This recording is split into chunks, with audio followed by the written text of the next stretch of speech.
नमस्कार दोस्तों, आज का मेरा एडिटोरियल आ चुका है और आज जो मेरा एडिटोरियल है वह अखबार के पहले पेज पर प्रकाशित हुआ है। जी हाँ, ये मेरे लिए बहुत बड़ी सम्मान की बात है कि मेरा लिखा हुआ खुद का एडिटोरियल अखबार के पहले पेज पर प्रकाशित हुआ है। और चूंकि एनसीआरबी की नई रिपोर्ट आ चुकी है, इसलिए मैंने देश में बढ़ते अपराध को रोकने की जरूरत विषय के ऊपर अपना यह आर्टिकल जो है वह लिखा है। तो आज के अपने इस एडिटोरियल में हम बात करने वाले हैं एनसीआरबी की नई रिपोर्ट पर, जहां हम यह चर्चा करेंगे कि आज देश में जो है वो अपराध किस प्रकार बढ़ रहा है और कैसे हम इसे रोक सकते हैं। तो देश में बढ़ते हुए अपराध को रोकने के विषय के ऊपर आज मेरा एडिटोरियल जो है वह अखबार के पहले पेज पर प्रकाशित हो चुका है। नमस्कार, मैं Manish Soni, youth editor, world vision news. जैसा कि एनसीआरबी की नई रिपोर्ट में दावा किया गया है कि अपराध और संवेदनशील वर्गों के ऊपर होने वाले अपराध में जो है हिंसा की चिंताजनक तस्वीर प्रस्तुत हुई है, जहां हम यह देख सकते हैं कि अपराध की ताजा रिपोर्ट में अपराध की दर 28% तक बढ़ गई है। उत्तर प्रदेश महिलाओं पर होने वाले अपराधों में अपहरण और फिरौती में शीर्ष पर पाया गया है। दूसरी ओर हम यह भी देख सकते हैं कि देश में महिलाओं के खिलाफ जो है 4.5 लाख के से ज़्यादा जो है वो अपराध की केसेस दर्ज हुई है, जो पिछले 10 वर्षों में सबसे ज़्यादा थे। लगभग 30% मामले ऐसे थे जिनमें अपराधी पति या रिश्तेदार था। रिपोर्ट में बच्चों के खिलाफ होने वाले अपराध का भी वर्णन बेहद ही निराशाजनक है। और हम देख सकते हैं कि रिपोर्ट में बच्चों के खिलाफ जो अपराध था उसमें 45% मामले तो अपहरण के दिखाए गए हैं, वहीं 38% मामले पोस्को एक्ट से संबंधित है। मध्य प्रदेश और महाराष्ट्र भी बच्चों के खिलाफ होने वाले अपराध में शीर्ष पर है।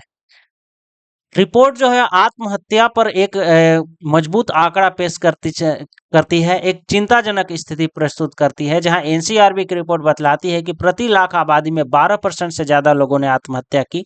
महाराष्ट्र जो है वह आत्महत्या के मामलों में पहले स्थान पर, वहीं तमिलनाडु और मध्य प्रदेश दूसरे और तीसरे स्थान पर उपस्थित है। 31% से ज़्यादा आत्महत्या के मामले में पारिवारिक समस्या कारण बनी, वहीं 19% आत्महत्या के मामले बीमारी से संबंधित है। बीमारी से संबंधित अर्थात उन्हें उचित स्वास्थ्य लाभ नहीं मिल पा रहा। लगभग 10,000 से अधिक लोग जिन्होंने आत्महत्या की वह खेती से जुड़ रहे थे, यानी कि किसानों की स्थिति भी बेहतर नहीं हो पाई है। और उनमें से जो भी 66% लोग थे उनकी पारिवारिक आय कहीं ना कहीं 1 लाख से कम थी। पारिवारिक आय 1 लाख से कम होने का अर्थ है कि वे जो है उनकी खेती अच्छी नहीं हो रही है, वो हो सकता है कहीं लोन के चक्कर में फंस गए हो।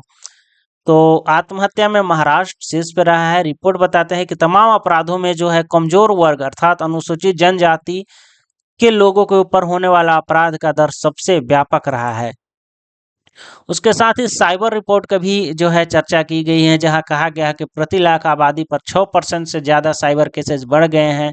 उसके साथ ही अपराध की विभिन्न वजहों के ऊपर चर्चा है, जिनमें प्रेम संबंध जो है, अवैध रिश्ता, मामूली झगड़ा, निजी दुश्मनी, दहेज, पारिवारिक विवाद, ऑनर किलिंग, उग्रवाद, जमीन विवाद, धार्मिक कारण, मानव तस्करी इत्यादि जो है वो प्रमुख जो है मुद्दे रहे हैं। आंकड़े इसलिए भी महत्वपूर्ण है क्योंकि यहाँ भारत एक लोकतांत्रिक राष्ट्र है, विधि का शासन है, स्वतंत्र न्यायपालिका है, मौलिक अधिकार है, उत्तरदायी सरकार है, गवर्नेंस है, नागरिक समाज है, सभ्यता है, उसके साथ अपनी विरासत है, लोगों में त्योहार है, लोगों में प्रेम है, लोगों में भाईचारा है, बंधुत्व का लक्ष्य है। फिर भी जो है ऐसे आंकड़े हमारे सामने गंभीर सवाल खड़े करते हैं। न्यायपालिका में भी जो है 4 करोड़ से ज़्यादा मामले आज भी लंबित है। और उसके साथ हम यह भी देख पा रहे हैं कि आय में जो है वह समृद्धि तो हुई है, लोगों की आय तो बढ़ी है, लेकिन आर्थिक असमानता जो है उसमें भी व्यापक बढ़ोतरी हुई है, जिसके अनुसार जो है सामाजिक जीवन में जो है वह कहीं न कहीं पलायन हुआ है। और तो और पारिवारिक दूरी हुई है। किसानों के द्वारा की जाने वाली आत्महत्या में भी आर्थिक समस्या एक मजबूत कारण रहा है। पारिवारिक समस्या भी आर्थिक समस्या से ही संबंधित है।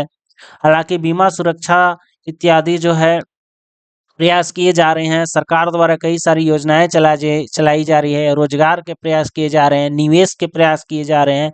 और तो और विभिन्न सारी योजनाएं जैसे वीबी राम जी राम और अन्य कई सारी योजनाएं, खासकर लोगों को चाहे अनाज उपलब्ध कराना हो, खाद्य सुरक्षा के अंतर्गत लाना हो, या उन्हें स्वच्छ ईंधन, स्वच्छ जो है अ, भोजन उपलब्ध कराना हो, और तो और उन्हें पक्का आवास देना हो, तमाम प्रयास किए जा रहे हैं। लेकिन फिर भी जो है रिपोर्ट कहीं न कहीं हमारे सामने चिंता दर्शाती है कि हमें और ज़्यादा बढ़ चढ़कर आगे प्रयास करना होगा।